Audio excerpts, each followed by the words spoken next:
ਸਤਿ ਸ਼੍ਰੀ ਅਕਾਲ ਜੀ। ਸਵਾਗਤ ਤੁਹਾਡਾ ਸਾਰਿਆਂ ਦਾ। ਮੈਂ ਲਾਈਵ ਹੋ ਚੁੱਕਾ ਰਣਵੀਰ ਸਿੰਘ ਤੋਂ, ਤੁਹਾਡਾ ਆਪਣਾ ਫੇਵਰਟ ਪ੍ਰੋਗਰਾਮ ਦੇਸ਼ ਪ੍ਰਦੇਸ਼ ਲੈ ਕੇ। ਕੱਲ ਦੋ ਚੀਜ਼ਾਂ ਤਾਂ ਅਸੀਂ ਤਿੰਨ ਫੀਡਬੈਕ ਦਿੱਤੀਆਂ, ਮੈਂ ਉਹਨਾਂ ਦੇ ਜਵਾਬ ਦੇਣੇ ਚਾਹੂੰਗਾ। ਪਹਿਲਾਂ ਇਸ ਤੋਂ ਪਹਿਲਾਂ ਕਿ ਅਸੀਂ ਗੁਰਪ੍ਰੀਤ ਜੀ CFC ਨੂੰ ਤੁਹਾਡੇ ਰੂਬਰੂ ਕਰੀਏ, ਉਸ ਤੋਂ ਪਹਿਲਾਂ ਤਿੰਨ ਮੁੱਦੇ ਨੇ ਜਿਹੜੇ। ਪਹਿਲਾਂ ਤਾਂ ਸੀਗਾ, ਬੱਚੇ ਕਹਿ ਰਹੇ ਸੀ ਕਿ ਫਲਾਈਟਸ ਨਹੀਂ ਸ਼ੁਰੂ ਹੋਈਆਂ। ਫਲਾਈਟਸ ਬਿਲਕੁਲ ਸ਼ੁਰੂ ਹੋ ਗਈਆਂ ਜੀ। ਏਅਰ ਕੈਨੇਡਾ ਨਾਲ ਸਾਡੀ ਆਪਣੀ ਖੁਦ ਦੀ ਗੱਲ ਹੋਈ ਹੈ, ਸਕਰੀਨਸ਼ਾਟ ਅਸੀਂ ਲੈ ਲਿਆ ਹੈਗਾ। 15-16 ਤਰੀਕ ਤੋਂ ਜਿਹੜੀ ਬੁਕਿੰਗ ਹੈ ਤੁਸੀਂ ਗੂਗਲ 'ਤੇ ਜਾ ਕੇ ਚੈੱਕ ਕਰੋ, ਸ਼ੁਰੂ ਹੋ ਗਈ ਹੈ। ਹਾਂ, ਇਹ ਚੀਜ਼ ਇੱਕ ਨਿਕਲ ਕੇ ਸਾਹਮਣੇ ਆਈ। ਉਹਨਾਂ ਨੇ ਕਿਹਾ ਕਿ ਅਸੀਂ ਹਲੇ ਉਹਨਾਂ ਦੀ ਬੁਕਿੰਗ ਲੈ ਰਹੇ ਹਾਂ ਜਿਨ੍ਹਾਂ ਨੇ ਕੈਨੇਡਾ ਆਲਰੇਡੀ ਜਾਣਾ ਸੀ। ਲੋਕ PR ਸੀਗੇ ਜਾਂ ਐਮਰਜੈਂਸੀ ਸੀਗੀ, ਲੋਕਡਾਊਨ ਕਰਕੇ, ਕਰੋਨਾ ਕਰਕੇ ਟਿਕਟਾਂ ਉਹਨਾਂ ਦੀਆਂ ਬੁੱਕ ਸੀ ਪਹਿਲਾਂ, ਪਰ ਉਹ ਜਾ ਨਹੀਂ ਪਾਏ। ਉਹਨਾਂ ਨੂੰ ਨੇ ਪਹਿਲਾਂ ਮੇਲ ਕੀਤੀ ਹੈ ਲੋਕਾਂ ਨੂੰ ਕਿ ਤੁਸੀਂ ਆ ਕੇ ਆਪਣੀਆਂ ਟਿਕਟਾਂ ਦੁਬਾਰਾ ਲੈ ਲਓ। ਪੈਸੇ ਉਹਨਾਂ ਕੋਲ ਪਏ ਸੀਗੇ ਅਤੇ ਉਹਨਾਂ ਨੂੰ ਪ੍ਰਾਇਓਰਟੀ ਦਿੱਤੀ ਜਾ ਰਹੀ ਹੈ।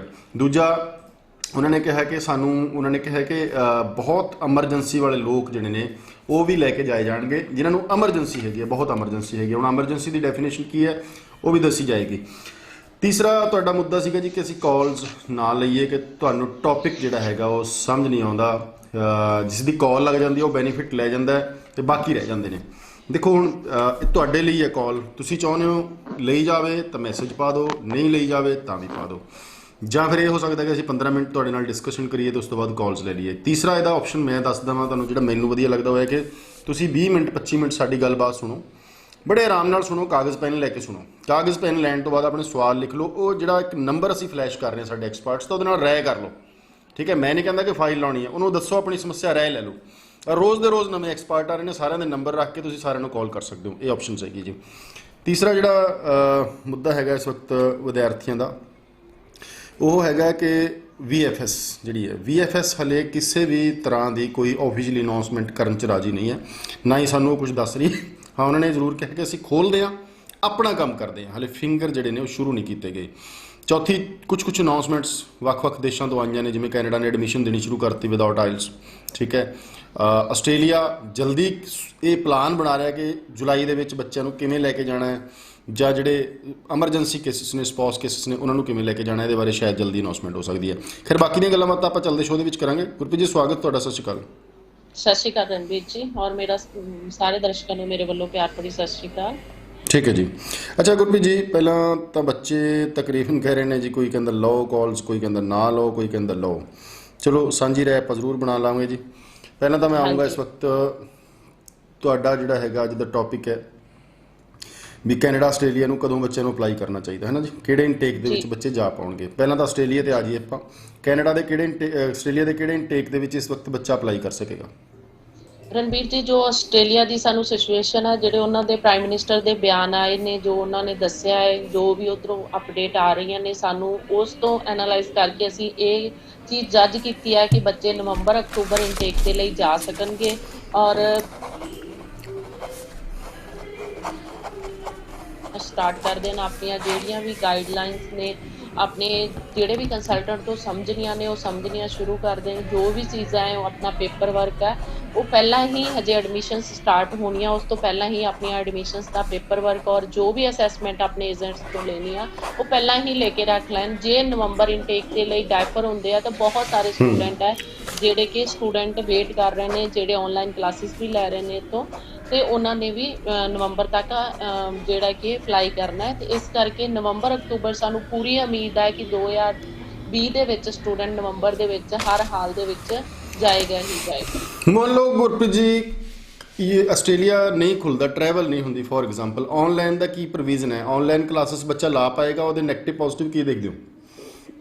ਰਣਵੀਰ ਜੀ, ਦੇਖੋ, ਸਾਨੂੰ ਇੱਕ ਕੰਟਰੀ ਵੱਲੋਂ, ਦੇਖੋ, ਉਹ ਕੰਟਰੀ ਦੇ ਨੈਗੇਟਿਵ ਪੋਜ਼ੀਟਿਵ ਇਫੈਕਟ ਇਹ ਨੇ ਕਿ ਬੱਚਾ ਜਿਹੜਾ ਕਿ ਥੋੜ੍ਹਾ ਜਿਹਾ ਬੱਚਿਆਂ ਦੇ ਅੰਦਰ ਵੀ ਡਰ ਹੁੰਦਾ ਹੈ ਕਿ ਮੈਂ ਕਲਾਸਿਸ ਲਗਾਵਾਂ ਕਿ ਕੱਲ੍ਹ ਨੂੰ ਪਤਾ ਨਹੀਂ ਓਪਨ ਹੋਣਾ ਕਿ ਨਹੀਂ ਹੋਣਾ, ਕੱਲ੍ਹ ਨੂੰ ਕੋਈ ਏਅਰਪੋਰਟ 'ਤੇ ਮੈਨੂੰ ਪ੍ਰੋਬਲਮ ਨਾ ਆ ਜਾਏ ਜਾਂ ਕੁਝ ਵੀ ਐਵੇਂ ਦੀਆਂ। ਪਰ ਉਹਨੂੰ ਜਿਹੜਾ ਸਿਸਟਮ ਪਏਗਾ, ਭਾਵੇਂ ਉਹ ਆਨਲਾਈਨ ਕਲਾਸਿਸ ਸਟਾਰਟ ਕਰ ਲਏ, ਪਰ ਜਿਹੜਾ ਸਿਸਟਮ ਆ ਉਹ ਸਿਸਟਮ ਦੇ ਵਿੱਚੋਂ ਨਿਕਲ ਕੇ ਹੀ ਏਅਰਪੋਰਟ ਤੋਂ ਉਹਨੂੰ ਜਾਣਾ ਪਏਗਾ। ਜਿਵੇਂ ਕਿ ਮੈਡੀਕਲ ਨੂੰ ਲੈ ਕੇ ਆਪਾਂ ਗੱਲ ਕਰੀਏ ਕਿ ਉਹਦੇ ਲਈ ਕੋਈ ਨਾ ਕੋਈ ਟੈਸਟ ਕੰਪਲਸਰੀ ਹੋਏਗਾ ਹੀ ਹੋਏਗਾ। ਕੋਵਿਡ-19 ਜੋ ਸਿਚੁਏਸ਼ਨ ਚੱਲ ਰਹੀ ਹੈ, ਆਸਟ੍ਰੇਲੀਆ ਵੱਲੋਂ ਕੋਈ ਨਾ ਕੋਈ ਐਵੇਂ ਦੀ ਚੀਜ਼ ਰੱਖੀ ਜਾਏਗੀ। ਉਸ ਚੀਜ਼ਾਂ ਦੇ ਲਈ ਸਟੂਡੈਂਟ ਮੈਂਟਲੀ ਪ੍ਰਪੇਅਰ ਹੋ ਕੇ ਕਲਾਸਿਸ ਲਗਾ ਸਕਦਾ ਹੈ, ਲਗਾ ਰਿਹਾ, ਤੇ ਬਹੁਤ ਵਧੀਆ ਗੱਲ ਆ। ਕੁਝ ਸਟੂਡੈਂਟ ਆਪਣੀਆਂ ਡੈਫਰ ਕਰਵਾ ਰਹੇ ਨੇ, ਠੀਕ ਹੈ, ਕੁਝ ਸਟੂਡੈਂਟ ਕਲਾਸਿਸ ਲਗਾ ਰਹੇ ਨੇ। ਕਲਾਸਿਸ ਲਗਾਉਣ ਦਾ ਮੈਨੂੰ ਨਹੀਂ ਲੱਗਦਾ ਕੋਈ ਲਾਸ ਹੈ, ਮੇਰੇ ਅਕੋਰਡਿੰਗਲੀ ਉਹਦਾ ਬੈਨੀਫਿਟ ਹੀ ਹੈ ਜਿਹੜਾ ਕਿ ਸਟੂਡੈਂਟਸ ਨੂੰ ਮਿਲੂਗਾ। ਇਹ ਤਾਂ ਹੈ ਨਹੀਂ ਕਿ ਕੋਵਿਡ-19 ਦੇ ਕੇਸਿਸ ਹੈ ਆਸਟ੍ਰੇਲੀਆ ਦੇ ਵਿੱਚ ਵੱਧ ਰਹੇ ਆ ਤੇ ਜੀ ਉਹਨਾਂ ਨੇ ਸਾਨੂੰ ਹੁਣ ਕਲਾਸਿਸ ਲਗਾਉਣ ਨੂੰ ਦਿੱਤਾ ਤੇ ਆਉਣ ਵਾਲੀ ਸਿਚੁਏਸ਼ਨ ਪਤਾ ਨਹੀਂ ਕੀ ਹੋਊਗੀ। ਉੱਥੋਂ ਦੀ ਸਿਚੁਏਸ਼ਨ ਜੋ ਹੁਣ ਅਸੀਂ ਦੇਖੀ ਹੈ ਉਹ ਹੈਂਡਲਡ ਹੈ। ਉੱਥੇ ਸਾਰੇ ਕੇਸਿਸ ਮੋਸਟਲੀ ਅਪਰੋਕਸ ਖਤਮ ਹੋ ਚੁੱਕੇ ਨੇ, ਸਾਰੀਆਂ ਚੀਜ਼ਾਂ ਓਪਨ ਹੌਲੀ ਹੌਲੀ ਹੋ ਰਹੀਆਂ ਨੇ। ਇੰਟਰਨਲ ਨਿਊਜ਼ੀਲੈਂਡ ਔਰ ਆਸਟ੍ਰੇਲੀਆ ਦੇ ਬਾਰਡਰ ਵੀ ਖੁੱਲ ਰਹੇ ਨੇ ਤੇ ਇਸ ਕਰਕੇ ਜਦੋਂ ਸਾਰੀਆਂ ਚੀਜ਼ਾਂ ਸਿਚੁਏਸ਼ਨ ਹੈਂਡਲਡ ਹੈ ਤੇ ਉਸ ਚੀਜ਼ 'ਚ ਸਾਨੂੰ ਡਰਨ ਦੀ ਲੋੜ ਨਹੀਂ ਹੈ। ਜੇ ਅਸੀਂ ਆਨਲਾਈਨ ਕਲਾਸਿਸ ਲਗਾਵਾਂਗੇ ਸਗੋਂ ਉਹ ਸਟੂਡੈਂਟਸ ਨੂੰ ਪ੍ਰੈਫਰੈਂਸ ਦੇ ਆਧਾਰ ਤੇ ਪਹਿਲਾਂ ਉੱਤੇ ਬੁਲਾਇਆ ਜਾਊਗਾ ਮੇਰੇ ਅਕੋਰਡਿੰਗਲੀ, ਕਿ ਬਾਕੀ ਸਟੂਡੈਂਟਸ ਨੂੰ ਬਾਅਦ 'ਚ ਜਿਹੜੇ ਸਟੂਡੈਂਟ ਦੇ ਵੀਜ਼ਾ ਆਏ ਹੋਣਗੇ ਆਨਲਾਈਨ ਕਲਾਸਿਸ ਲਗਾ ਰਹੇ ਹੋਣਗੇ ਤੇ ਉਹਨਾਂ ਨੂੰ ਪ੍ਰੈਫਰੈਂਸ ਦਿੱਤੀ ਜਾਊਗੀ ਤਾਂ ਕਿ ਉਹ ਉੱਥੇ ਜਾ ਕੇ ਆਪਣੀਆਂ ਜਿਹੜੀ ਵੀ ਸਟੱਡੀ ਆ ਕੰਟੀਨਿਊ ਕਰ ਸਕਣ। ਇਹਦੇ ਸਟੂਡੈਂਟ ਵੱਲੋਂ ਉਹਨਾਂ ਦੇ ਮਾਈਂਡ 'ਚ ਕੀ ਆਉਂਦਾ ਹੈ, ਇੱਕ ਆਪਾਂ ਆਪਣੇ ਵੱਲੋਂ ਕੁਝ ਬਣਾ ਲੈਂਦੇ ਹਾਂ, ਪਕਾ ਲੈਂਦੇ ਹਾਂ, ਉਹ ਇੱਕ ਅਲੱਗ ਚੀਜ਼ ਹੈ।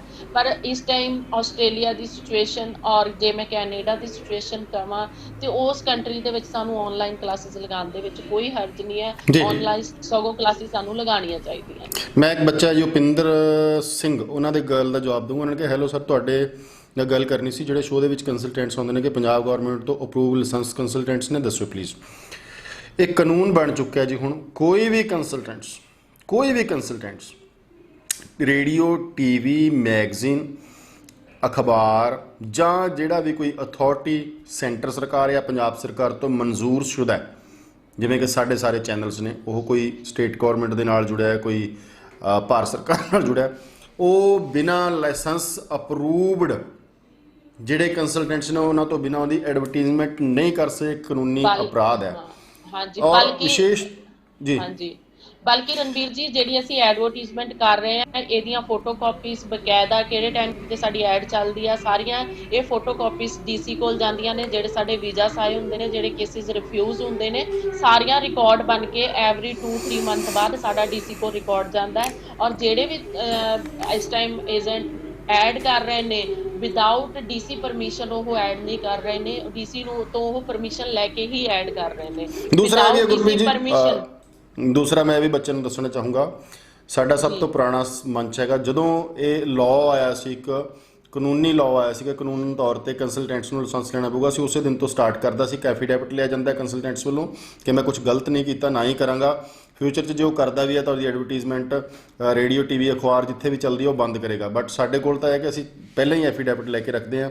ਸੋ ਬਿਨਾਂ ਮਨਜ਼ੂਰੀ ਸਰਕਾਰ ਦੀ ਕੋਈ ਵੀ ਚੈਨਲ, ਕੋਈ ਵੀ ਅਖਬਾਰ, ਕੋਈ ਵੀ ਟੀਵੀ, ਕੋਈ ਵੀ ਰੇਡੀਓ, ਮੈਗਜ਼ੀਨ ਇੰਟਰਵਿਊ ਤੱਕ ਨਹੀਂ ਕਰ ਸਕਦਾ ਜਿਵੇਂ ਅਸੀਂ ਕਰਦੇ ਹਾਂ, ਤਾਂ ਵੀ ਲਾਇਸੈਂਸ ਨੰਬਰ ਉਹਨੂੰ ਪਾਉਣਾ ਪੈਂਦਾ ਹੈ।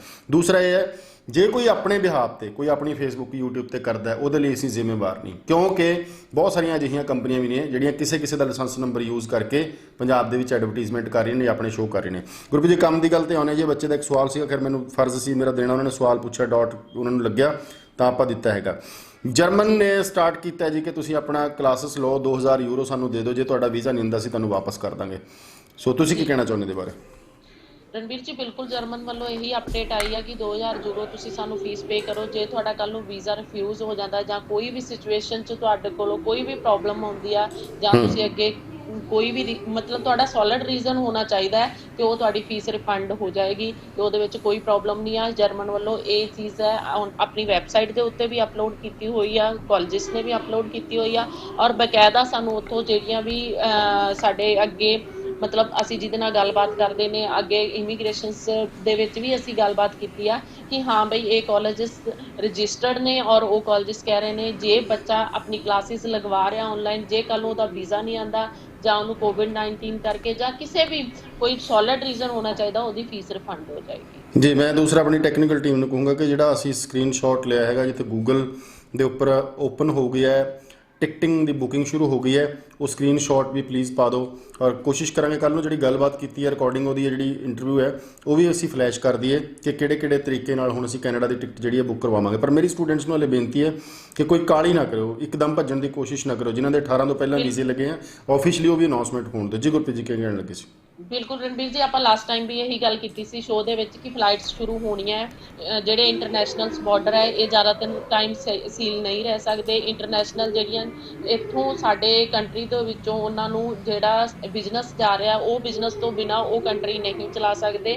ਇਸ ਕਰਕੇ ਉਸ ਟਾਈਮ ਵੀ ਆਪਣੀ ਗੱਲ ਹੋਈ ਸੀਗੀ ਤੇ ਤੁਸੀਂ ਵੀ ਆਪਾਂ ਆਪਸ ਦੇ ਵਿੱਚ ਵੀ ਗੱਲ ਕੀਤੀ ਸੀਗੀ ਕਿ ਇਹ ਬਾਰਡਰ ਕਦੋਂ ਤੱਕ ਖੁੱਲਣਗੇ। ਹੁਣ ਤੁਹਾਡੇ ਸਾਹਮਣੇ ਹੀ ਆ ਕਿ 19 ਤਰੀਕ ਤੋਂ ਇਹ ਸਾਰੇ ਬਾਰਡਰ ਖੁੱਲ ਰਹੇ ਨੇ, ਇੰਟਰਨੈਸ਼ਨਲ ਫਲਾਈਟ ਸਟਾਰਟ ਹੋ ਰਹੀਆਂ ਨੇ ਔਰ स्टूडेंट काली ना करन और थोड़ा रुकन सगों वो न्यूज़ पढ़न ਜਿਹੜੀਆਂ ਉਹਨਾਂ ਦੀਆਂ ਗਾਈਡਲਾਈਨਸ ਨੇ 에어ਪੋਰਟ ਤੇ ਜੋ ਅਸੀਂ ਫੋਲੋ ਕਰਨਾ ਉੱਤੇ ਜਾ ਕੇ ਜੋ ਸਾਡੇ ਚੈੱਕਅਪ ਹੋਣੇ ਆ ਜਿਹੜੀਆਂ ਚੀਜ਼ਾਂ ਸਾਡਾ ਟੈਂਪਰੇਚਰ ਚੈੱਕਅਪ ਹੋਣਾ ਹੈ ਜਾਂ ਅਦਰਵਾਈਜ਼ ਉਹ ਸਾਰੀਆਂ ਆਨਲਾਈਨ ਦਿਖਾਈਆਂ ਜਾ ਰਹੀਆਂ। ਬਕਾਇਦਾ ਇੱਕ ਵੀਡੀਓ YouTube ਦੇ ਉੱਤੇ ਪਾਈ ਗਈ ਆ ਕਿ ਕਿਵੇਂ ਸੈਨੀਟਾਈਜ਼ ਕੀਤਾ ਜਾਏਗਾ ਤੁਹਾਡੇ ਸਮਾਨ ਨੂੰ ਔਰ ਕਿਵੇਂ ਤੁਹਾਡਾ ਮੈਡੀਕਲ ਚੈੱਕਅਪ ਕੀਤਾ ਜਾਏਗਾ, ਕਿਵੇਂ ਤੁਹਾਡੀ ਆਇਡੈਂਟੀਫਾਈ ਕੀਤਾ ਜਾਏਗਾ, ਤੁਹਾਨੂੰ ਆਈਡੀ ਪ੍ਰੂਫ ਲਿਆ ਜਾਊਗਾ। ਉਹ ਸਾਰੀਆਂ ਚੀਜ਼ਾਂ ਉਹ ਇੱਕ ਵੀਡੀਓ ਦੇ ਵਿੱਚ ਉਹਨਾਂ ਨੇ ਦਿੱਤੀਆਂ ਹੋਈਆਂ ਤੇ ਆਉਣ ਵਾਲੇ ਟਾਈਮ ਦੇ ਵਿੱਚ ਸ਼ਾਇਦ ਇਹ ਨਿਊਜ਼ ਚੈਨਲਸ ਵੀ ਦਿਖਾਉਣਾ ਸ਼ੁਰੂ ਕਰ ਦੇਣ। ਇਸ ਕਰਕੇ ਬੱਚੇ ਕਾਹਲੀ ਨਾ ਕਰਨ। ਹੁਣ ਇੰਟਰਨੈਸ਼ਨਲ ਫਲਾਈਟਸ ਚੱਲ ਪਈਆਂ, ਇਹ ਸਟਾਰਟ ਹੀ ਰਹਿਣੀਆਂ, ਇਹਨਾਂ ਨੂੰ ਰੋਕਿਆ ਨਹੀਂ ਜਾਊਗਾ। ਜਿਹੜੀ ਪ੍ਰੋਬਲਮ ਸੀਗੀ ਉਹਨੂੰ ਹੈਂਡਲ ਕਰਨਾ ਹਰ ਕੰਟਰੀ ਨੂੰ ਚੰਗੀ ਤਰ੍ਹਾਂ ਆ ਗਿਆ ਹੈ ਕਿ ਕਿਵੇਂ ਹੈਂਡਲ ਕਰਨਾ ਹੈ। ਸਾਡਾ ਵੀ ਇੰਡੀਆ ਕੀ ਥੋੜਾ ਥੋੜਾ ਕਰਕੇ ਹੁਣ ਸਾਰੀਆਂ ਚੀਜ਼ਾਂ ਓਪਨ ਹੋ ਰਹੀਆਂ ਔਰ ਜਿਹੜੇ ਬੱਚਿਆਂ ਦੇ ਲਈ ਵੀਜ਼ਾਸ ਆ ਚੁੱਕੇ ਨੇ ਉਹ ਆਪਣੀਆਂ ਟਿਕਟ ਅੱਗੇ ਦੀਆਂ ਬੁਕਿੰਗ ਕਰਵਾ ਕੇ ਰੱਖ ਲੈਣ ਤਾਂ ਕਿ ਉਹਨਾਂ ਨੂੰ ਅੱਗੇ ਟਿਕਟਸ ਨੂੰ ਲੈ ਕੇ ਪ੍ਰੋਬਲਮ ਨਾ ਇਹ ਨਾ ਹੋਵੇ ਕਿ 19 ਦੀ ਉਹਨਾਂ ਦੀ ਫਲਾਈਟ ਆ ਤੇ 19 ਦੀਆਂ ਜੇ ਉਹ ਜਾਣਾ ਚਾਹੁੰਦੇ ਨੇ ਤੇ ਉਹ ਅੱਗੇ ਆਪਣੀਆਂ ਜੂਨ ਜੁਲਾਈ ਅਗਸਤ ਦੀਆਂ ਆਪਣੀਆਂ ਟਿਕਟਸ ਬੁੱਕ ਕਰਵਾ ਕੇ ਰੱਖ ਲੈਣ। ਮੈਂ 3 ਅਨਾਉਂਸਮੈਂਟ ਬੱਚਿਆਂ ਲਈ ਆਪਣੇ ਵੱਲੋਂ ਕਰਦਾ। ਇੱਕ ਤਾਂ ਡੁਲਿੰਗੋ ਸਿਰਫ ਔਰ ਸਿਰਫ ਜਿਹੜਾ ਡੁਲਿੰਗੋ ਆਨਲਾਈਨ ਟੈਸਟ ਹੈ ਉਹ ਕੈਨੇਡਾ ਦੇ ਵਿੱਚ ਦਾਖਲਾ ਲੈਣ ਲਈ ਐਮਬੈਸੀ ਦੇ ਵਿੱਚ ਪ੍ਰੂਵਡ ਨਹੀਂ ਹੈ ਹਾਲੇ ਤੱਕ। ਦੂਸਰਾ ਇਹ ਹੈ ਜੀ ਕਿ ਹੁਣ ਤੁਹਾਨੂੰ ਆਇਲਸ ਕਰਨ ਦੀ ਜਾਂ ਡੁਲਿੰਗੋ ਟੈਸਟ ਦੇਣ ਦੀ ਬਹੁਤੀ ਜ਼ਿਆਦਾ ਜ਼ਰੂਰਤ ਨਹੀਂ ਹੈ। ਬਹੁਤੇ ਸਾਰੇ ਕਾਲਜਾਂ ਨੇ ਵਿਦਆਊਟ ਆਇਲਸ ਦਾਖਲਾ ਦੇਣਾ ਸ਼ੁਰੂ ਕਰਤਾ ਹੈ। ਧਿਆਨ ਨਾਲ ਸੁਣਿਓ, ਵਿਦਆਊਟ ਆਇਲਸ ਦਾਖਲਾ ਦੇਣਾ ਸ਼ੁਰੂ ਕੀਤਾ ਹੈ, ਵੀਜ਼ਾ ਨਹੀਂ। ਵੀਜ਼ੇ ਲਈ ਜਦੋਂ ਤੁਸੀਂ ਫਾਈਲ ਪਾਓਗੇ ਤੁਹਾਨੂੰ ਆਇਲਸ ਕਰਨੀ ਹੀ ਪੈਣੀ ਹੈ। ਦੂਸਰਾ, ਬੱਚੇ ਪੁੱਛ ਰਹੇ ਨੇ ਜੀ ਫਾਈਲਾਂ ਕਦੇ ਵੀ ਨਹੀਂ ਰੁਕੀਆਂ। ਅੱਜ ਤੋਂ 10 ਦਿਨ ਪਹਿਲਾਂ, 20 ਦਿਨ ਪਹਿਲਾਂ, 30 ਦਿਨ ਪਹਿਲਾਂ ਪੈ ਰਹੀਆਂ ਸੀ। ਸਵਾਲ ਤਾਂ ਇਹ ਸੀ ਕਿ ਉਹ ਤਾਂ ਆਨਲਾਈਨ ਜਾਣੀ ਹੈ।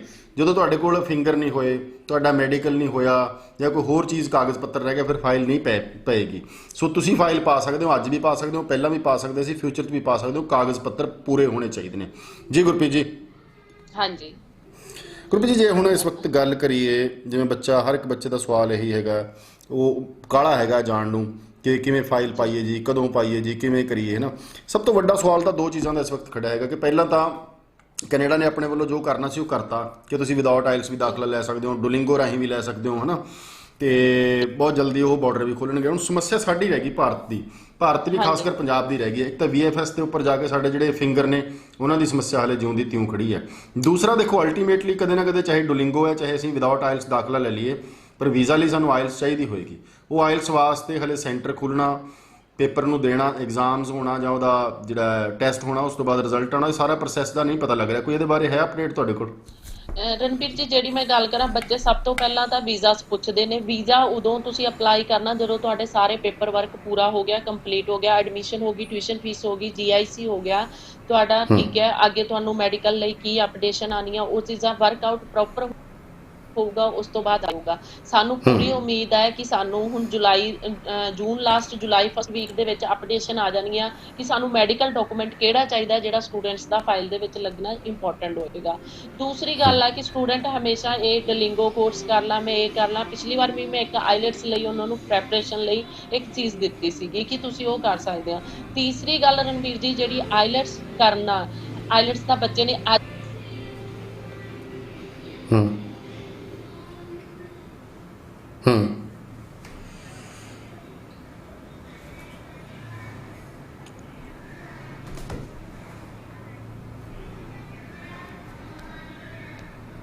ਜਿਹੜੀਆਂ ਅੜੀਆਂ ਹੋਈਆਂ ਸੀਗੀਆਂ ਸੀ 25 ਦਿਨ ਤੋਂ ਵੇਟ ਕਰ ਰਹੇ ਸੀ, ਉਹ ਵੀ ਸਾਡੀਆਂ ਆ ਗਈਆਂ। ਔਰ ਰਣਵੀਰ ਜੀ, ਹੌਲੀ ਹੌਲੀ ਕਰਕੇ ਸਾਰੀਆਂ ਚੀਜ਼ਾਂ ਓਪਨ ਹੋ ਜਾਣਗੀਆਂ। ਮੈਨੂੰ ਉਮੀਦ ਆ ਕਿ ਨਵੰਬਰ ਦਸੰਬਰ ਦੇ ਤੱਕ ਕਿਸੇ ਨਾ ਕਿਸੇ ਤਰੀਕੇ ਨਾਲ ਤੁਹਾਡਾ ਆਨਲਾਈਨ ਟੈਸਟ ਹੋਵੇ। ਸਪੀਕਿੰਗ ਦਾ ਟੈਸਟ ਦੇਖੋ ਠੀਕ ਹੈ, ਫਿਜ਼ੀਕਲੀ ਜਾ ਕੇ ਹੁੰਦਾ, ਬਾਕੀ ਟੈਸਟ ਹੋ ਸਕਦਾ ਤੁਹਾਡੇ ਆਨਲਾਈਨ। ਗਵਰਨਮੈਂਟ ਵੱਲੋਂ ਕੋਈ ਨਾ ਕੋਈ ਅਪਡੇਸ਼ਨ ਤਾਂ ਆਉਣੀ ਆ, ਇਸ ਲਈ ਤੁਸੀਂ ਕਾਹਲੇ ਨਾ ਪਾਓ। ਜਿਹੜੇ ਬੱਚਿਆਂ ਦੇ ਟੈਸਟ ਹੋ ਚੁੱਕੇ ਆ, ਜਿਨ੍ਹਾਂ ਨੇ ਆਈਲੈਟਸ ਕਲੀਅਰ ਕਰ ਲਿਆ ਹੈ, ਉਹ ਬੱਚੇ ਆਪਣਾ ਸਤੰਬਰ ਇਨਟੇਕ ਲਈ ਅਪਲਾਈ ਕਰਨ, ਆਪਣੀ ਅੱਗੇ ਤਿਆਰੀ ਕਰਕੇ ਰੱਖਣ ਕਿ ਅੱਗੇ ਉਹਨਾਂ ਦੀ ਫਾਈਲ ਦੇ ਵਿੱਚ ਫੰਡ ਵਗੈਰਾ ਬਹੁਤ ਸਾਰੀਆਂ ਚੀਜ਼ਾਂ ਜਿਹੜੀਆਂ ਕਿ ਅਸੀਂ ਐਟ ਏ ਟਾਈਮ ਫਾਈਨਾਂਸਰ ਕੋਲ ਭੱਜਦੇ ਹਾਂ ਕਿ ਫਾਈਨਾਂਸਰ ਕੋਲੋਂ ਫੰਡ ਕਰਵਾ ਲਈਏ। ਉਹ ਚੀਜ਼ਾਂ ਤੁਸੀਂ ਇਸ ਟਾਈਮ ਤੁਹਾਡੇ ਕੋਲ ਵਕਤ ਆ, ਟਾਈਮ ਆ, ਤੁਸੀਂ ਉਹ ਚੀਜ਼ਾਂ ਸਾਰੀਆਂ ਆਪਣੀਆਂ ਸੋਧ ਕੇ ਰੱਖ ਸਕਦੇ ਹੋ। ਤੀਸਰੀ ਗੱਲ, ਜਿਹੜੇ ਬੱਚੇ ਡਲਿੰਗੋ ਕਹਿੰਦੇ ਆ ਕਿ ਅਸੀਂ ਕਰ ਲਈਏ, ਮੇਰੇ ਅਕੋਰਡਿੰਗਲੀ ਉਹਨਾਂ ਨੂੰ ਕੋਈ ਵੀ ਐਵੇਂ ਦੀ ਸੁਜੈਸ਼ਨ ਨਹੀਂ ਹੈ। ਮੈਂ ਕਿਸੇ ਵੀ ਬੱਚੇ ਨੂੰ ਕਨਫਿਊਜ਼ ਨਹੀਂ ਕਰਨਾ ਚਾਹੁੰਦੀ। ਡਲਿੰਗੋ ਕੋਰਸ ਕਰਕੇ ਕੀ ਕਰੋਗੇ? ਐਡਮਿਸ਼ਨ ਤੁਹਾਡੀ ਵੈਸੇ ਵਿਦਆਊਟ ਆਈਲੈਟਸ ਵੀ ਯੂਨੀਵਰਸਿਟੀ ਕਾਲਜਸ ਨੇ ਕਹਿ ਦਿੱਤਾ ਹੈ ਕਿ ਅਸੀਂ ਐਡਮਿਸ਼ਨ ਦੇਵਾਂਗੇ। ਦੂਸਰੀ ਗੱਲ ਆ ਕਿ ਆਈਡੀਪੀ ਔਰ ਬ੍ਰਿਟਿਸ਼ ਕੌਂਸਲ ਦੇ ਵਿੱਚ ਵੀ ਇਹ ਗੱਲ ਹੋਈ ਹੈ ਕਿ ਕਦੋਂ ਤੋਂ ਸਾਨੂੰ ਪੂਰੀ ਉਮੀਦ ਹੈ ਜੁਲਾਈ, ਅਗਸਤ, ਸਤੰਬਰ ਦੇ ਵਿੱਚ ਇਹ ਜਿਹੜੀਆਂ ਹੈ ਕਿ ਆਈਲੈਟਸ ਟੈਸਟ ਲੈਣੇ ਸਟਾਰਟ ਕਰ ਦੇਣੀਆਂ ਕੌਂਸਲ। ਔਰ ਤੀਸਰੀ ਗੱਲ ਆ, ਜਿਹੜੇ ਬੱਚਿਆਂ ਨੇ ਜਨਵਰੀ ਇਨਟੇਕ ਲਈ ਜਾਣਾ ਹੈ ਤੇ ਉਹਨਾਂ ਬੱਚਿਆਂ ਨੂੰ ਇੰਨੀ ਜਲਦੀ ਕੀ ਆਈਲੈਟਸ ਟੈਸਟ ਦੇਤੀ? ਉਹ ਇਹ ਸੋਚਣ ਉਹਨਾਂ ਨੇ ਜਨਵਰੀ ਇਨਟੇਕ ਲਈ ਜਾਣਾ ਹੈ, ਆਪਣੀ ਆਫਰ ਲੈਟਰ ਮੰਗਾ ਕੇ ਰੱਖਣ, ਆਪਣੇ ਬਾਕੀ ਜਿਹੜੇ ਡਾਕੂਮੈਂਟਸ ਹੈ, ਹੋਰ ਬਹੁਤ ਸਾਰਾ ਪੇਪਰ ਵਰਕ ਹੁੰਦਾ, ਉਹ ਕੰਪਲੀਟ ਕਰਕੇ ਰੱਖਣ ਤਾਂ ਕਿ ਉਹ ਜਿੱਦਾਂ ਹੀ ਓਪਨ ਹੋਵੇ ਤਾਂ ਆਪਣਾ ਟੈਸਟ ਦੇਣ ਲਈ ਉਹਨਾਂ ਦੀ ਪ੍ਰੋਪਰ ਤਿਆਰੀ ਹੋਵੇ। ਕੋਈ ਇਹ ਨਾ ਹੋਵੇ ਕਿ ਮੈਂ ਹਜੇ ਆਈਲੈਟ ਸੈਂਟਰ ਖੁੱਲੂਗਾ ਫਿਰ ਮੈਂ ਤਿਆਰੀ ਕਰੂੰਗਾ। ਆਈਲੈਟ ਸੈਂਟਰ ਕਦੋਂ ਖੁੱਲਦੇ ਆ, ਨਹੀਂ ਖੁੱਲਦੇ। ਜੁਲਾਈ ਦੇ ਵਿੱਚ ਦੇਖੋ ਆਪਣੀ ਗਵਰਨਮੈਂਟ ਵੱਲੋਂ ਵੀ ਥੋੜੀਆਂ ਅਪਡੇਸ਼ਨ ਆਈਆਂ ਕਿ ਜੁਲਾਈ ਦੇ ਵਿੱਚ ਮੇਬੀ ਉਹ ਸਕੂਲ ਓਪਨ ਕਰਨਗੇ। ਜੇ ਗਵਰਨਮੈਂਟ ਜੁਲਾਈ ਦੇ ਵਿੱਚ ਸਕੂਲ ਓਪਨ ਕਰਦੀ ਹੈ ਤੇ ਫਿਰ ਇਟ ਮੀਨਸ ਆਈਲੈਟਸ ਟੈਸਟ ਵੀ ਸਟਾਰਟ ਹੋਣਗੇ। ਦੇਖੋ ਇੱਕ ਇਹ ਲੌਜੀਕਲੀ ਚੀਜ਼ਾਂ ਜਿਹੜੀਆਂ ਸਾਨੂੰ ਸੋਚਣੀਆਂ ਚਾਹੀਦੀਆਂ। ਡਲਿੰਗੋ ਵੱਲ ਮੈਂ ਬੱਚਿਆਂ ਨੂੰ ਅੱਜ ਗਾਈਡ ਕਰਦਾ ਕਿ ਤੁਸੀਂ ਇਹ ਕੋਰਸ ਕਰੋ ਜੀ, ਐਡਮਿਸ਼ਨ ਲੈ ਸਕਦੇ ਹੋ, ਠੀਕ ਹੈ। ਐਡਮਿਸ਼ਨ ਤਾਂ ਵਿਦਆਊਟ ਆਈਲੈਟਸ ਤੁਸੀਂ ਆਪਣੀ ਕਿਸੇ ਵੀ ਕੰਡੀਸ਼ਨਲ ਆਫਰ ਲੈਟਰ ਮੰਗਾ ਕੇ ਰੱਖ ਲਓ। ਜਨਵਰੀ ਇਨਟੇਕ ਦੀ ਮੰਗਵਾਉਣੀ ਹੈ, ਸਤੰਬਰ ਇਨਟੇਕ ਦੀ ਮੰਗਵਾ ਲਓ। ਹੋ ਸਕਦਾ ਜੁਲਾਈ 'ਚ ਓਪਨ ਹੋ ਜਾਏ, ਜੁਲਾਈ 'ਚ ਤੁਹਾਡਾ ਟੈਸਟ ਹੋ ਜਾਏ। ਜੇ ਸਤੰਬਰ 'ਚ ਤੁਹਾਡਾ ਟੈਸਟ ਨਹੀਂ ਹੁੰਦਾ ਤੇ ਅਸੀਂ ਤੁਹਾਨੂੰ ਜਨਵਰੀ ਲਈ ਡੈਫਰ ਕਰ ਦਾਂਗੇ।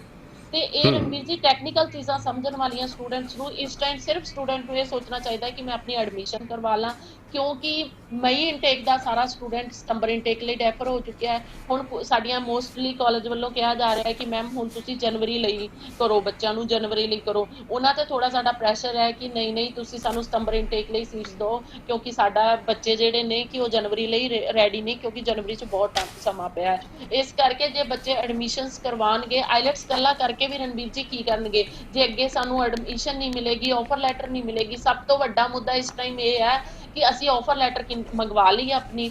ਆਫਰ ਲੈਟਰ ਆਉਣ ਵਾਲੇ ਟਾਈਮ 'ਚ ਸਤੰਬਰ 'ਚ ਇੰਨਾ ਕੁ ਰਸ਼ ਪੈ ਜਾਣਾ ਹੈ ਕਿ ਆਫਰ ਲੈਟਰ ਨਹੀਂ ਮਿਲਣੀ ਬੱਚਿਆਂ ਨੂੰ ਕਾਲਜਸ ਯੂਨੀਵਰਸਿਟੀ ਤੋਂ। ਤੇ ਇਸ ਕਰਕੇ ਬੱਚਿਆਂ ਦਾ ਜਿਹੜਾ ਫਸਟ ਸਟੈਪ ਆ ਉਹਨੂੰ ਕਲੀਅਰ ਕਰਨ। ਜੇ ਉਹਨਾਂ ਦੀ ਆਈਲੈਟਸ ਦੀ ਤਿਆਰੀ ਆ, ਸਾਰਾ ਕੁਝ ਤਿਆਰ ਆ, ਫਿਰ ਉਹ ਥੋੜੀ ਵੇਟ ਕਰ ਲੈਣ ਔਰ ਆਪਣੀ ਉਸ ਪ੍ਰੈਪਰੇਸ਼ਨ ਦੇ ਬੇਸ ਤੇ ਉਹ ਆਪਣੀਆਂ ਐਡਮਿਸ਼ਨਸ ਲੈ ਸਕਦੇ ਨੇ। ਔਰ ਰਣਬੀਰ ਜੀ ਦੇਖੋ, ਆਪਾਂ ਇੱਕ ਗੱਲ ਕਰ ਰਹੇ ਇਸ ਮੰਚ ਤੇ ਬੈਠ ਕੇ, ਇੱਕ ਬੱਚੇ ਦਾ ਐਲਈ ਕੋਰਸ ਲੱਗਿਆ ਸੀ, ਕੱਲ ਮੈਂ ਤੁਹਾਡਾ ਸ਼ੋਅ ਦੇਖ ਰਹੀ ਸੀ, ਤੇ ਉਹ ਬੱਚਾ ਅੱਜ ਆਨਲਾਈਨ ਇੱਥੋਂ ਕਲਾਸਿਸ ਲਗਾ ਰਿਹਾ ਐਲਈ ਕੋਰਸ ਦੀਆਂ, ਆਸਟ੍ਰੇਲੀਆ ਦੀਆਂ। ਤੇ ਹੋ ਸਕਦਾ ਹੈ ਕੁਝ ਈਐਸਐਲ ਦੀਆਂ ਕਲਾਸਿਸ ਵਗੈਰਾ ਕਾਲਜਸ ਤੁਹਾਨੂੰ ਦੇ ਦੇਣ ਕਿ ਤੁਸੀਂ 4 ਮਹੀਨੇ ਦੇ ਵਿੱਚ ਸਾਨੂੰ ਗ੍ਰੇਡ ਅਪ ਕਰਕੇ ਦੇ ਦਿਓ ਤੇ ਅਸੀਂ ਤੁਹਾਨੂੰ ਇਮੀਗ੍ਰੇਸ਼ਨ ਤੋਂ ਅਥਾਰਟੀ ਲੈ ਕੇ ਇੱਥੇ ਬੁਲਾ ਲਾਂਗੇ। ਔਰ ਰਣਬੀਰ ਜੀ ਆਉਣ ਵਾਲੀ ਸਿਚੁਏਸ਼ਨ ਕੀ ਹੈ, ਜੇ ਆਪਾਂ ਗੱਲ ਕਰੀਏ ਡਲਿੰਗੋ ਦੀ, ਉਹਦੇ ਨਾਲੋਂ ਤਾਂ ESL course, English secondary language course college ਕਰਵਾ ਰਹੇ ਨੇ ਕੈਨੇਡਾ ਦੇ। ਜੇ ਤੁਸੀਂ ਕਰਨਾ ਹੀ ਆ, ਫੀਸ ਹੀ ਪੇ ਕਰਨੀ ਆ, ਤੁਸੀਂ ਇੰਗਲਿਸ਼ ਸੈਕੰਡਰੀ ਲੈਂਗੁਏਜ ਕੋਰਸ ਕਰ ਲਓ।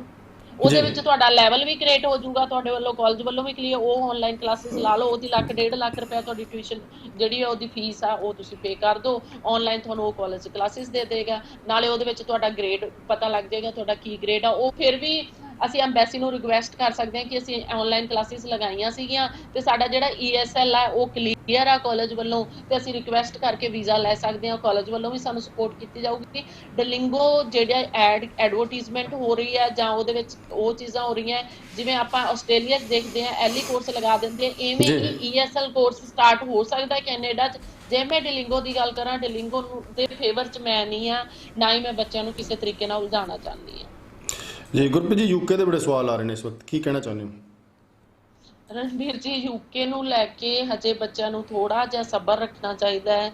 ਯੂਕੇ ਜੇ ਮੈਂ ਗੱਲ ਕਰਾਂ ਤੇ ਨਵੰਬਰ ਦਸੰਬਰ ਤੋਂ ਪਹਿਲਾਂ ਤਾਂ ਅਸੀਂ ਕੁਝ ਬੋਲ ਵੀ ਨਹੀਂ ਸਕਦੇ ਯੂਕੇ ਬਾਰੇ, ਕਿਉਂਕਿ ਇਸ ਟਾਈਮ 2 ਲੱਖ ਅਪਰੋਕਸ ਕੇਸ ਹੋ ਚੁੱਕਿਆ ਯੂਕੇ ਦੇ ਵਿੱਚ। ਮੈਂ ਕੱਲ ਹੀ ਨਿਊਜ਼ ਸੁਣੀ ਹੈ 2 ਲੱਖ ਕੇਸ, ਤੁਸੀਂ ਸਮਝੋ। ਤੇ ਯੂਕੇ ਵੀ ਤੁਹਾਨੂੰ ਉੱਥੇ ਕਿਸ ਸਿਚੁਏਸ਼ਨ 'ਚ ਤੁਸੀਂ ਜਾਓਗੇ ਔਰ ਕਿਵੇਂ ਰਹੋਗੇ। ਮੇਰਾ ਆਪਣਾ ਵੀ ਬੱਚਾ ਹੋਊਗਾ ਤੇ ਉਹਨੂੰ ਵੀ ਮੈਂ ਯੂਕੇ ਲਈ ਗਾਈਡ ਨਹੀਂ ਕੀ ਕਰੂੰਗੀ। ਯੂਰਪ ਦੇ ਵਿੱਚ ਮੈਂ ਤੁਹਾਨੂੰ ਜਰਮਨ ਗਾਈਡ ਕਰ ਸਕਦੀ ਹਾਂ, ਆਸਟ੍ਰੇਲੀਆ ਨਿਊਜ਼ੀਲੈਂਡ ਗਾਈਡ ਕਰ ਸਕਦੀ ਹਾਂ, ਕੈਨੇਡਾ ਗਾਈਡ ਕਰ ਸਕਦੀ ਹਾਂ, ਬਟ ਯੂਕੇ ਜਾਂ ਯੂਐਸਏ ਦੀ ਤੁਸੀਂ ਮੇਰੇ ਨਾਲ ਕੋਲ ਗੱਲ ਕਰੋਗੇ ਜਾਂ ਅਦਰ ਯੂਰਪ ਦੀ ਗੱਲ ਕਰੋਗੇ, ਮੈਂ ਤੁਹਾਨੂੰ ਫਿਲਹਾਲ ਐਵੇਂ ਦੀ ਕੰਡੀਸ਼ਨਸ ਤੁਹਾਨੂੰ ਮੈਂ ਗਾਈਡ ਨਹੀਂ ਕਰ ਸਕਦੀ। ਜੀ ਮੈਂ ਬੱਚਿਆਂ ਨੂੰ ਇੱਕ ਦੱਸ ਦਿੰਦਾ ਜੀ ਕਿ ਜਿਹੜੇ ਵਿਦਿਆਰਥੀਆਂ ਨੂੰ ਅਸੀਂ ਅਨਾਉਂਸ ਕੀਤਾ ਸੀ ਕਿ ਤੁਸੀਂ 3 ਮਹੀਨੇ ਦਾ ਕੋਰਸ ਕਰ ਲਓ, ਸਾਡੀ ਰਿਕਮੈਂਡੇਸ਼ਨ ਸੀ, ਅਸੀਂ ਕਿਸੇ ਨੂੰ ਮਜਬੂਰ ਨਹੀਂ ਕਰ ਰਹੇ।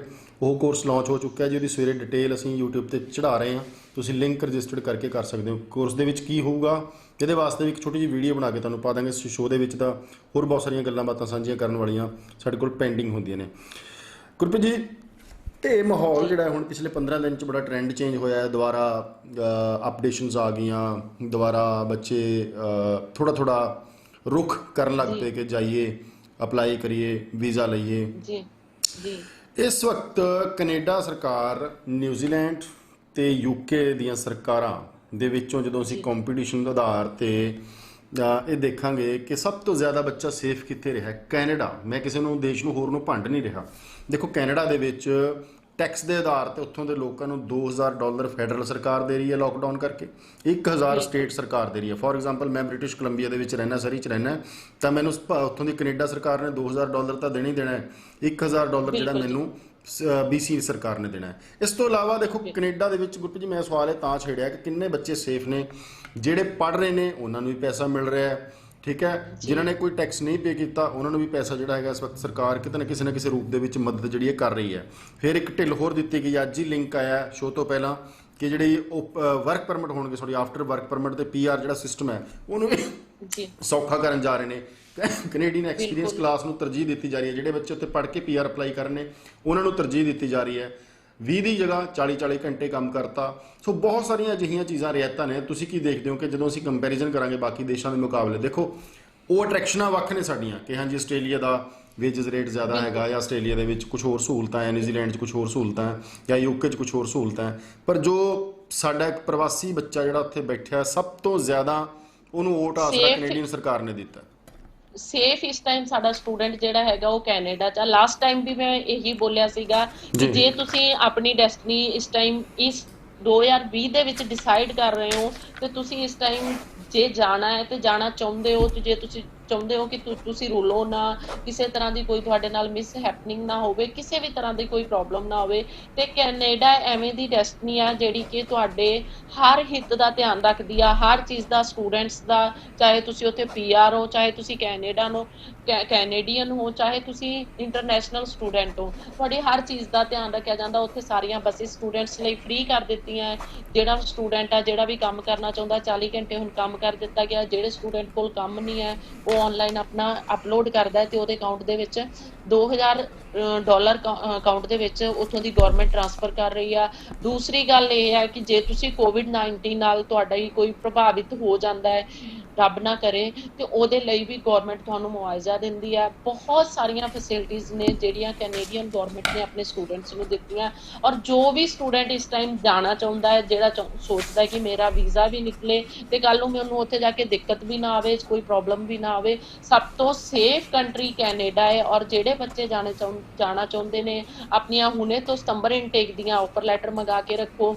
ਜੇ ਤੁਸੀਂ ਸੋਚੋ ਕਿ ਜੁਲਾਈ 'ਚ ਓਪਨ ਹੋਊਗਾ ਜਾਂ ਅਗਸਤ 'ਚ ਓਪਨ ਹੋਊਗਾ ਤੇ ਉਦੋਂ ਅਸੀਂ ਆਫਰ ਲੈਟਰ ਮੰਗਾ ਲਾਂਗੇ, ਜਾਂ ਉਸ ਟਾਈਮ ਅਸੀਂ ਅਪਲਾਈ ਕਰ ਲਾਂਗੇ ਸਤੰਬਰ ਇਨਟੇਕ ਲਈ। ਉਸ ਟਾਈਮ ਸਤੰਬਰ ਇਨਟੇਕ ਲਈ ਅਪਲਾਈ ਨਹੀਂ ਹੋਣਾ।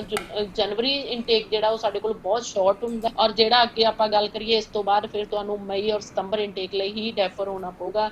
ਔਰ ਜਿਹੜੇ ਸਟੂਡੈਂਟ ਸੋਚ ਰਹੇ ਆ ਘਰੇ ਬੈਠ ਕੇ ਕਿ ਅਸੀਂ ਜਦੋਂ ਟਰਾਂਸਪੋਰਟ ਸਟਾਰਟ ਹੋ ਜਾਏਗੀ ਫਿਰ ਅਸੀਂ ਅੱਗੇ ਸਟਾਰਟ ਕਰਾਂਗੇ ਦੈਨ ਪ੍ਰੋਸੈਸ, ਇੱਕ ਨਿਊ ਲਾਈਫ ਸਟਾਈਲ ਆ ਜਿਹੜਾ ਸਾਨੂੰ ਅਪਣਾਉਣਾ ਹੀ ਪਵੇਗਾ। COVID-19 ਵੱਲੋਂ WHO ਨੇ ਵੀ ਸਾਨੂੰ ਕਹਿ ਦਿੱਤਾ ਹੈ ਕਿ ਇਹ ਬਿਮਾਰੀ ਜਾਣ ਵਾਲੀ ਨਹੀਂ ਹੈ, ਇਹਦਾ ਹਜੇ ਕੋਈ ਵੀ ਵੈਕਸੀਨੇਸ਼ਨ ਕਿਸੇ ਵੀ ਅਸੀਂ ਰਿਜ਼ਲਟ ਤੇ ਨਹੀਂ ਪਹੁੰਚੇ, ਤੇ ਇਸ ਬਿਮਾਰੀ ਦੇ ਨਾਲ ਸਾਨੂੰ ਆਪਣਾ ਲਾਈਫ ਸਟਾਈਲ ਚੇਂਜ ਕਰਕੇ ਹੀ ਜੀਣਾ ਪੈਣਾ ਹੈ। ਇਸ ਕਰਕੇ ਹੁਣੇ ਤੋਂ ਆਪਣਾ ਲਾਈਫ ਸਟਾਈਲ ਚੇਂਜ ਕਰੋ ਤਾਂ ਕਿ ਅੱਗੇ ਤੁਹਾਨੂੰ ਦਿੱਕਤ ਨਾ ਆਵੇ।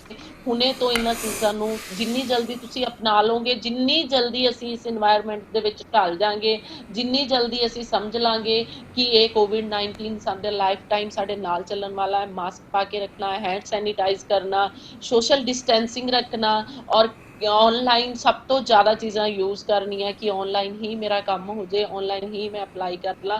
ਮੈਂ ਨਹੀਂ ਕਹਿੰਦੀ ਤੁਸੀਂ ਮੇਰੇ ਕੋਲ ਅਪਲਾਈ ਕਰੋ, ਇਹ ਨਹੀਂ ਮੈਂ ਕਹਿ ਰਹੀ ਕਿ ਅੱਖਾਂ ਬੰਦ ਕਰਕੇ ਤੁਸੀਂ ਕਿਸੇ ਵੀ ਤੇ ਵੀ ਵਿਸ਼ਵਾਸ ਕਰ ਲਓ। ਤੁਸੀਂ ਉਸ ਬੰਦੇ ਨਾਲ ਗੱਲਬਾਤ ਕਰੋ ਜੇ ਤੁਹਾਨੂੰ ਉਹਦੀ ਗੱਲਬਾਤ ਜੱਚਦੀ ਆ, ਜਾਂ ਕਿਸੇ ਵੀ ਤਰ੍ਹਾਂ ਦਾ ਤੁਹਾਨੂੰ ਉਹਦੇ ਤੇ ਡਾਊਟ ਹੁੰਦਾ ਹੈ ਤੇ ਨਾ ਅਪਲਾਈ ਕਰੋ, ਜਾਂ ਤੁਹਾਡੇ ਤੋਂ ਹੁਣ ਸਾਡੀ ਕੰਪਨੀ ਵੱਲੋਂ ਰਣਬੀਰ ਜੀ ਇੱਕ ਚੀਜ਼ ਕੀਤੀ ਗਈ ਹੈ ਕਿ ਕੋਵਿਡ-19 ਕਰਕੇ ਸਾਡੇ ਕੋਲ ਜਿਹੜੇ ਸੀਗੇ, ਅਸੀਂ ਬੱਚਿਆਂ ਕੋਲੋਂ ਇਨੀਸ਼ੀਅਲ ਸਟੇਜ ਤੇ ਪੇਮੈਂਟ ਲੈਂਦੇ ਸੀਗੇ 25,000 ਸਾਡੀ ਕੰਪਨੀ ਫੀਸ ਸੀਗੀ, ਉਹ ਅਸੀਂ ਸਟੂਡੈਂਟਸ ਤੋਂ ਨਹੀਂ ਲੈ ਰਹੇ ਇਸ ਟਾਈਮ। ਅਸੀਂ ਕੋਵਿਡ-19 ਕਰਕੇ ਅਸੀਂ ਸਟੂਡੈਂਟ ਨੂੰ ਇਹ ਕਹਿ ਰਹੇ ਹਾਂ ਕਿ ਇੱਕ ਜਿਹੜਾ ਇਹ ਸਮਾਂ ਚੱਲ ਰਿਹਾ ਹੈ ਕਿ ਸਾਡੇ ਵੱਲੋਂ ਹੀ ਇੱਕ ਭਲਾ ਕਰਨ ਵਾਲਾ ਕੰਮ ਹੈ ਕਿ 25,000 ਸਾਡੀ ਕੰਪਨੀ ਫੀਸ ਨਹੀਂ ਲਈ ਜਾਊਗੀ। ਜਦੋਂ ਉਹਦਾ ਵੀਜ਼ਾ ਅਪਰੂਵ ਹੋ ਜਾਂਦਾ ਹੈ, ਸਾਰਾ ਕੰਮ ਉਹਦਾ ਹੋ ਜਾਂਦਾ ਹੈ, ਜਦੋਂ ਉਹਨੇ ਅਪਲਾਈ ਕਰਨਾ ਹੈ, ਸਾਡੀ ਕੰਪਨੀ ਫੀਸ ਉਦੋਂ ਦੇ ਦੇਵੇ। ਔਰ ਦੂਸਰੀ ਗੱਲ ਆ, ਜਿਹੜੀਆਂ ਸਰਕਾਰੀ ਫੀਸਿਸ ਆ, ਐਮਬੈਸੀ ਫੀਸਿਸ ਆ, ਕਾਲਜਿਸ ਫੀਸਿਸ ਆ, ਉਹ ਉਹਨੂੰ ਪੇ ਕਰਨੀਆਂ ਪੈਣਗੀਆਂ, ਜਾਂ CAQ ਕੋਈ ਫੀਸ ਹੈ। ਸਾਡੀ ਕੰਪਨੀ ਵੱਲੋਂ ਆਪਣਾ ਕੋਈ ਵੀ ਪੈਸਾ ਨਹੀਂ ਲਿਆ ਜਾਊਗਾ। ਔਰ ਸਾਡੇ ਕੋਲ ਕੁਝ ਐਵੇਂ ਦੇ ਕਾਲਜਿਸ ਵੀ ਆ ਜਿਨ੍ਹਾਂ ਦੇ ਉੱਤੇ ਅਸੀਂ ਪ੍ਰੈਸ਼ਰ ਪਾਇਆ ਕਿ ਥੋੜੀ ਜਿਹੀ ਫਾਈਨੈਂਸ਼ੀਅਲ ਸਿਚੁਏਸ਼ਨ ਨੂੰ ਸਮਝੋ ਤੁਸੀਂ ਕਿ ਸਾਡੇ ਬੱਚੇ 2 ਸਾਲ ਦੀ 1 ਸਾਲ ਦੀ ਫੀਸ ਪੇ ਨਹੀਂ ਕਰ ਸਕਦੇ। ਉਹਦੇ ਵਿੱਚ ਅਸੀਂ ਆਪਣੇ ਕਾਲਜਿਸ ਨੂੰ 15% 25% ਦੀ ਫੀਸਿਸ ਤੇ ਵੀ ਮਨਾ ਲਿਆ ਹੈ ਕਿ ਹਾਂ ਬਈ ਸਾਡੇ ਬੱਚੇ 15% ਹੀ ਭਰ ਸਕਣਗੇ, 25% ਹੀ ਫੀਸ ਭਰ ਕੇ ਤੇ ਉਹ ਆਪਣਾ ਵੀਜ਼ਾ ਅਪਰੂਵ ਕਰਾ ਸਕਦੇ ਨੇ। ਤੇ ਇਸ ਕਰਕੇ ਕੋਵਿਡ-19 ਦੇ ਡਿਊਰਿੰਗ ਸਾਡੀ ਕੰਪਨੀ ਕਾਫੀ ਸਟੂਡੈਂਟਸ ਨੂੰ ਹੈਲਪ ਕਰ ਰਹੀ ਆ, ਤੇ ਜਿਹਦੇ ਬੈਨੀਫਿਟ ਸਟੂਡੈਂਟ ਸਾਡੇ ਕੋਲੋਂ ਘਰ ਬੈਠ ਕੇ ਲੈ ਸਕਦੇ ਆ, ਉਹਨਾਂ ਨੂੰ ਆਫਿਸ ਵਿਜ਼ਿਟ ਕਰਨ ਦੀ ਜ਼ਰੂਰਤ ਨਹੀਂ ਹੈ। ਇੱਕ 25,000 ਜਾਂ 10,000 ਜਿਹੜੀ ਉਹ ਸਾਨੂੰ ਪੇਮੈਂਟ ਦਿੰਦੇ ਸੀ, ਉਹਦੇ ਵਿੱਚ ਵੀ ਉਹਨਾਂ ਨੂੰ ਕੋਈ ਡਰ ਨਹੀਂ ਹੈ। ਜਦੋਂ ਉਹਨਾਂ ਦੀ ਆਫਰ ਲੈਟਰ ਆ ਜਾਏਗੀ, ਦੈਨ ਉਹਨਾਂ ਨੇ ਟਿਊਸ਼ਨ ਫੀਸ ਭਰਨੀ ਆ, ਦੈਨ ਉਹ ਵਿਜ਼ਿਟ ਕਰ ਲੈਣ ਤਾਂ ਕਿ ਅਸੀਂ ਉਹਨਾਂ ਨੂੰ ਗਾਈਡ ਕਰ ਸਕੀਏ। ਜੇ ਉਹ ਵੀ ਚੀਜ਼ ਉਹ ਘਰ ਤੋਂ ਗਾਈਡਲਾਈਨਸ ਲੈਣਾ ਚਾਹੁੰਦੇ ਨੇ, ਕਿਵੇਂ ਟਿਊਸ਼ਨ ਫੀਸ ਟ੍ਰਾਂਸਫਰ ਕਰਨੀ ਹੈ, ਕਿਵੇਂ ਸਾਰਾ ਕੁਝ ਕਰਨਾ ਹੈ, ਉਹ ਵੀ ਸਾਡੀ ਟੀਮ ਉਹਨਾਂ ਨੂੰ ਗਾਈਡ ਕਰਨ ਲਈ ਰੈਡੀ ਹੈ। 3-4 ਸਵਾਲਾਂ ਦੇ ਜਵਾਬ ਬੱਚਿਆਂ ਨੂੰ ਫਟਾਫਟ ਮੈਂ ਦਊਂਗਾ ਜੀ। ਇੱਕ ਤਾਂ ਕਹਿ ਰਹੇ ਨੇ ਕਾਲ ਨਹੀਂ ਚੱਕ ਰਹੇ, ਹੁਣ ਤੁਸੀਂ ਕਾਲ ਕਰੋ, ਤੁਹਾਡੀ ਗੱਲ ਸਿੱਧੀ ਸਾਡੇ ਐਕਸਪਰਟਸ ਜਾਂ ਉਹਨਾਂ ਦੀ ਟੀਮ ਨਾਲ ਹੋਊਗੀ, ਕਿਉਂਕਿ ਇੱਥੇ ਜਦੋਂ ਤੁਹਾਡੀ ਕਾਲ ਆਉਂਦੀ ਹੈ ਬਹੁਤ ਸਾਰੇ ਬੱਚਿਆਂ ਦੀ ਸ਼ਿਕਾਇਤ ਹੈ ਕਿ ਸਾਨੂੰ ਟੌਪਿਕ ਕਲੀਅਰ ਨਹੀਂ ਹੁੰਦਾ। ਦੂਸਰਾ ਮੁੱਦਾ ਹੈਗਾ ਜੀ, ਬੜੇ ਬੱਚੇ ਕਹਿੰਦੇ ਨੇ ਜੀ ਨਿਊਜ਼ੀਲੈਂਡ ਬਾਰੇ ਦੱਸੋ, ਆਸਟ੍ਰੇਲੀਆ ਬਾਰੇ ਦੱਸੋ, ਕੈਨੇਡਾ ਬਾਰੇ ਦੱਸੋ। ਸਾਡੇ 7 ਦੇ 7 ਦਿਨ ਵੰਡੇ ਹੋਏ ਨੇ, 3 ਦਿਨ ਅਸੀਂ ਜਰਨਲ ਕਰਦੇ ਹਾਂ, 4 ਦਿਨ ਅਸੀਂ ਸਪੈਸੀਫਿਕ ਕਰਦੇ ਹਾਂ। ਇੱਕ ਦਿਨ ਆਸਟ੍ਰੇਲੀਆ, ਇੱਕ ਦਿਨ ਨਿਊਜ਼ੀਲੈਂਡ, UK, ਵੱਖ-ਵੱਖ ਐਕਸਪਰਟਸ। ਉਹ ਪੜ੍ਹ ਲਿਆ ਕਰੋ ਕਿ ਕਿਹੜੇ ਦਿਨਾਂ 'ਚ ਕਿਹੜੇ ਕੰਟਰੀ 'ਤੇ ਗੱਲ ਹੋਣੀ ਹੈ, ਉਸੇ 'ਤੇ ਹੀ ਹੋਊਗੀ। ਬਹੁਤ ਸਾਰੇ ਬੱਚੇ ਆ ਲਾਲ ਹੱਥ ਭੇਜ ਦਿੰਦੇ ਨੇ, ਮੈਨੂੰ ਤਾਂ ਇਮੋਸ਼ਨਲ ਕਰ ਦਿੰਦੇ ਹੋ ਤੁਸੀਂ ਜਵਾਬ ਦੇਣ ਵਾਸਤੇ। ਮਨਦੀਪ ਕੌਰ ਜੀ ਵਾਰ-ਵਾਰ ਗੱਲ ਕਰ ਰਹੇ ਨੇ ਕਿ ਨਿਊਜ਼ੀਲੈਂਡ। ਦੇਖੋ ਬੇਟਾ, ਅਸੀਂ ਬਹੁਤ ਸਾਰੇ ਸ਼ੋਅ ਪਿਛਲੇ 3-4, ਤੁਸੀਂ ਥੋੜ੍ਹਾ ਜਿਹਾ ਜਾਓ, ਸਰਚ ਤਾਂ ਕਰੋ YouTube 'ਤੇ ਸਾਡੇ ਚੈਨਲ ਨੂੰ, ਤੁਹਾਨੂੰ ਸਪੈਸੀਫਿਕ ਇੱਕ ਉੱਪਰ ਜਿਹੜਾ ਹੈਗਾ ਥੰਬਨੇਲ ਮਿਲੇਗਾ ਜਿਹਦੇ ਵਿੱਚ ਲਿਖਿਆ ਹੋਇਆ ਜੀ ਅੱਜ ਆਸਟ੍ਰੇਲੀਆ ਤੇ ਅੱਜ ਕੈਨੇਡਾ ਦੇ ਆ। ਉਹ ਐਕਸਪਰਟ ਨੇ ਉੱਥੋਂ ਦੇ, LIA ਨੇ, ਲਾਇਸੈਂਸ ਐਡਵਾਈਜ਼ਰਸ ਨੇ, ਉਹਨਾਂ ਨੇ ਸਪੈਸ਼ਲ ਸ਼ੋਅ ਕੀਤੇ, UK ਦੇ ਕੀਤਾ ਹੋਇਆ, ਕੈਨੇਡਾ ਦੇ ਕੀਤਾ, PR ਤੇ ਕੀਤਾ, ਅੱਡ ਕੀਤੇ ਨੇ, ਉੱਥੇ ਜਾ ਕੇ ਦੇਖ ਲਓ। ਬਟ ਫਿਰ ਵੀ ਅਸੀਂ ਥੋੜ੍ਹੇ ਸਮੇਂ ਦੇ ਵਿੱਚ ਜਿੰਨੀ ਕੁ ਜਾਣਕਾਰੀ ਦੇ ਸਕਦੇ ਹਾਂ ਦੇ ਸਕਦੇ ਹਾਂ। ਗੁਰਪ੍ਰੀਤ ਜੀ, ਇੱਕ ਸਵਾਲ ਆ ਰਿਹਾ ਜੀ ਕਿ 2 ਮੋਡਿਊਲ ਦੇ ਵਿੱਚ 5.5 ਹੋਣ। ਦੇਖੋ ਮੈਂ ਇਹ ਕਹਿ ਕੇ ਬੱਚਿਆਂ ਨੂੰ ਕੋਈ ਲਾਲਚ ਨਹੀਂ ਦੇ ਰਿਹਾ, ਨਾ ਹੀ ਕੋਈ ਮੇਰੀ ਆਪਣੀ ਕੰਪਨੀ ਹੈ। ਮੈਂ ਸਿਰਫ ਇੰਨਾ ਕੁ ਜ਼ਰੂਰ ਦੱਸੂਗਾ ਕਿ ਹੁਣ ਸ਼ਾਇਦ ਤੀਰ ਜਾਂ ਤੁੱਕਾ ਕੁਝ ਵੀ ਲੱਗ ਸਕਦਾ ਹੈ, ਪਰ ਥੋੜ੍ਹਾ ਜਿਹਾ ਵੇਟ ਕਰ ਲਓ। 2 5.5 ਵੈਸੇ ਤਾਂ ਤੁਸੀਂ ਇੰਪਰੂਵ ਕਰੋ, ਨਹੀਂ ਹੋ ਸਕਦਾ ਤਾਂ 2 5.5 ਵਾਲਿਆਂ ਨੂੰ ਚਾਂਸ ਮਿਲ ਸਕਦਾ ਹੈਗਾ।